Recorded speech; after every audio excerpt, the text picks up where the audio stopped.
Hi, this is Tom Cherry Holmes with the FujiNet project. Some of the things we find when we're digging through, looking through software to test with FujiNet or to see all the different pieces of software that a particular community provides, sometimes you find yourself coming in with a question, and this one's a real head scratcher.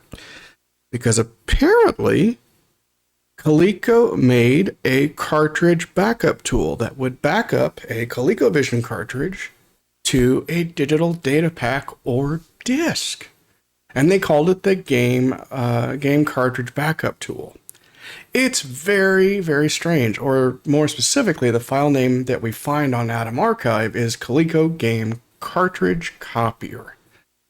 And so I pulled it down, experimented with it, found a couple of issues with it, and found out how to take and clean it up. And so now we're going to see how to use the FujiNet to take and copy this to a tape and use it to back up a cartridge. To start with, when we found this, I was thumbing through various bits of software on the excellent adamarchive.org, and I came across this curious little file called Coleco Game Cartridge Copier. That seems interesting, especially because as part of our bring-up, we had to add support for loading Coleco cartridge ROMs, that is, ones that aren't bank-switched and are only up to 32K in length, as part of the FujiNet loader. So I pieced together enough of a loader from several different sources to be able to do that. So I knew that this was possible, and I knew that it was possible to take and to set up a Coleco Adam in such a way that it would look like a ColecoVision, except that the area that would normally be banked in for the cartridge would be instead pointing to RAM. And this is part of the very excellent and extremely flexible memory management schemes that the memory input and output controller chip that this machine can do. And these are a lot of the little things that I really do like about all these different systems.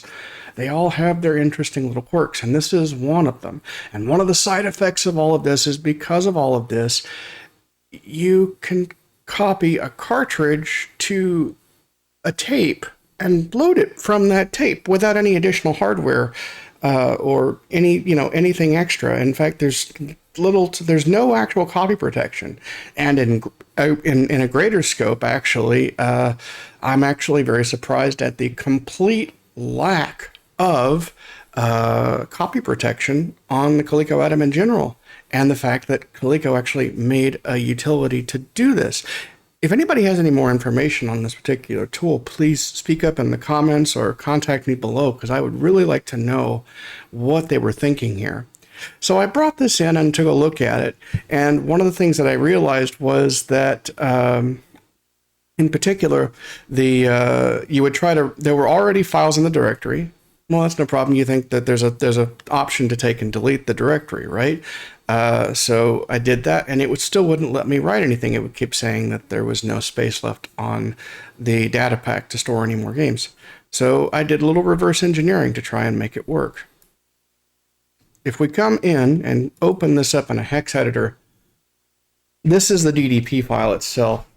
And files, blocks on a DDP are arranged sequentially, one right after the other. There's no header or anything, it's just raw blocks, one right after the other. And this very first one is the boot block. And you'll find that basically the entire program is so simple. That's the whole program right there. It barely takes up more than a block. The rest is just empty. And then we come down here and we see what are basically the names of the individual cartridges that have been stored on this particular tape, on this particular DDP.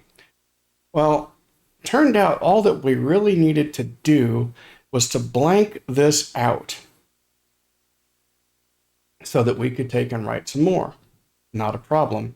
For this, it's very easy. I'll go down to the very end of the tape here, and I will start a mark to go all the way back up.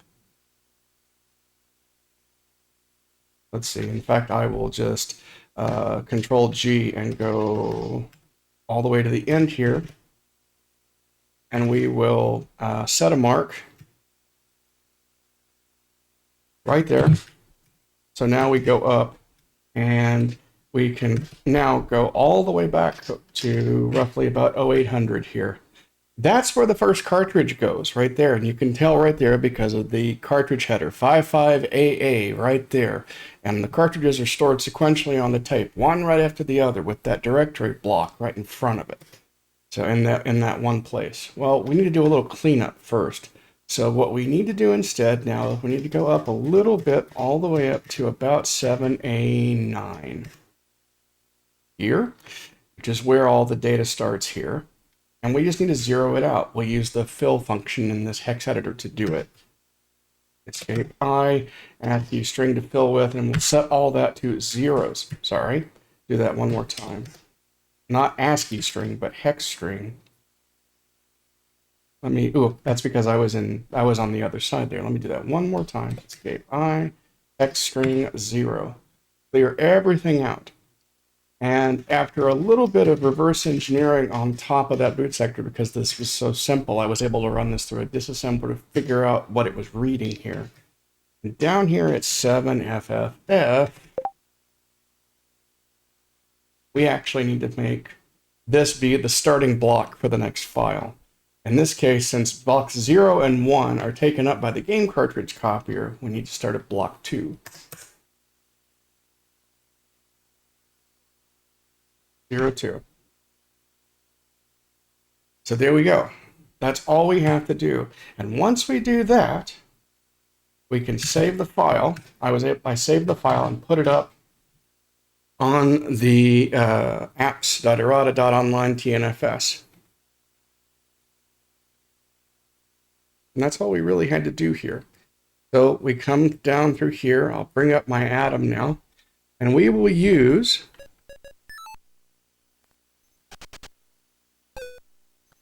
the utility, use the tape utility to take and dump this onto a tape. Actually, I'll use my restore image here. Bam, put restore image into the first drive here. Read only. And then we boot into it.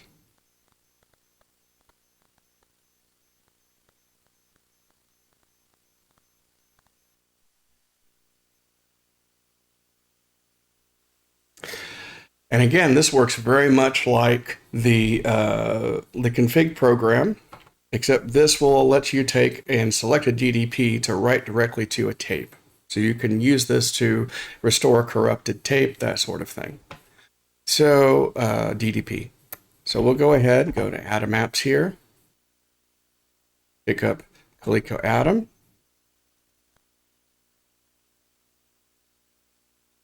And we will go to Utils. And I will pick up the game cartridge copier. I want to put this on tape 1. Place media and drive. Now, I'm not going to let you sit through this, so I will take and pause through the majority of it here. We'll be back when this thing gets close to finishing.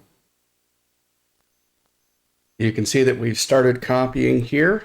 It's reading this directly off of the network and then writing it directly to the tape here. We'll be back when this actually gets close to finishing. There we go. Almost there.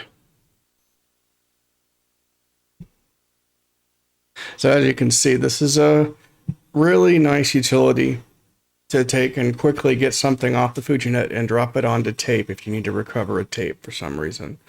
Definitely some bugs need to take and work through, but I'll work through them. And of course, the source code's available, so anybody who wants to hack on this can grab it from GitHub and hack on it. It's all available.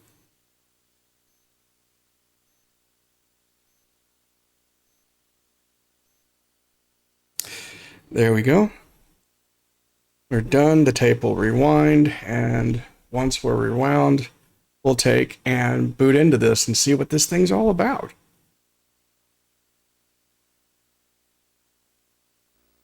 Okay, tape rewound. Let's just hit the reset.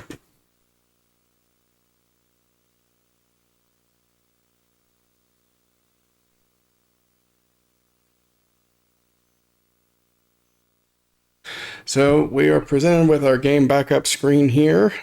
Start to enter new game, 0 to delete directory. Don't do this. There seems to be a weird little bug there that needs to be fixed, where it resets the available block counter to 253, which is it will try to put the first game right at the end of the tape, and it will not work. So let's start by taking and trying to put a game in here. So the first thing we need to do is to enter a new game. And it says, please insert the game cartridge to be copied. Now, because of the way the Adam works, you actually can insert game cartridges without disrupting the Adam here just fine. And at that point, we can press the pound key to continue. It will read the cartridge and then immediately write the blocks of that cartridge to the tape.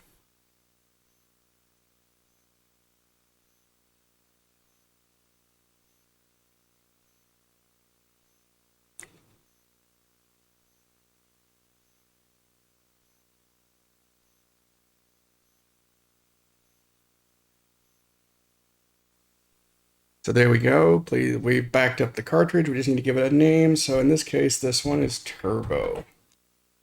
Go ahead and press enter. When done, it winds back to block 1 and writes the directory track. This is not an EOS formatted directory. This is actually something custom to this particular program.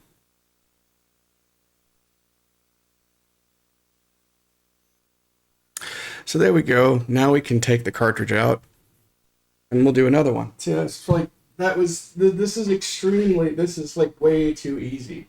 And it makes me sit here and wonder, was this an official release? Was this some sort of internal tool? What was this? It just kind of blows my mind here, because tools like this existed in other systems, but they were typically backup tools. I'm doing air quotes right here, but backup tools. And so we'll do this one here too. This one is going to be Super Action Baseball.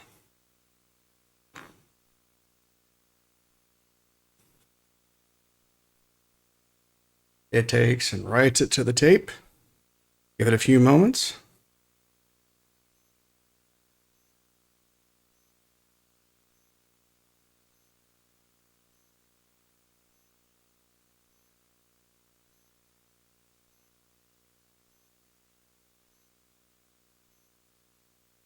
We should be about done here.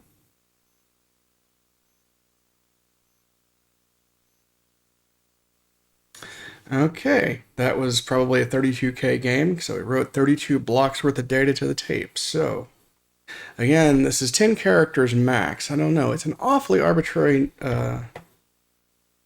limit. And it just wraps around once you type the last character. Hit return.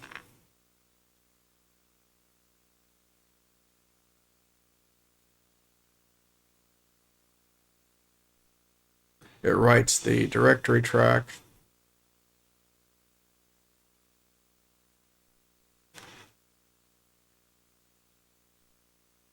And because of my noise gate, you can't really hear the tape recorder unless I'm talking.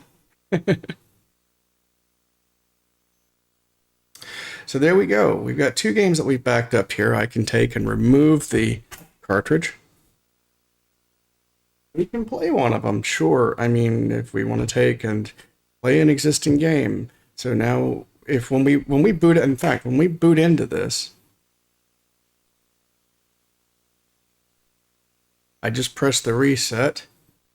Boom. Okay, back in here, and we'll go ahead and # here. Right now, we're looking at Super Action Baseball. We can display the next one. That's Turbo. SA Baseball versus Turbo. Okay, 1, play Turbo. In which case, it loads the blocks in. And this is a 16K game, so it should come up pretty quickly. And it all loads in one big whump. It just loads it into memory and then jumps. Does a reset. Nice and simple. So there we go. Bam. Ready to go. So again, I have to ask the question. Really, what was this? It is extremely it's extremely interesting to see, because I have no idea what this actually was or what it was intended for. So if anybody knows, or otherwise, I mean, yeah, talk about it in the comments below, post in the Facebook about it, because I'm very surprised that Coleco would actually have a utility like this available for end users. So with that, we'll end the video here. This was an interesting little surprise, and decided to take and work around it, and in the process clean it up a little bit so other people can use it. So until next time, guys, have fun.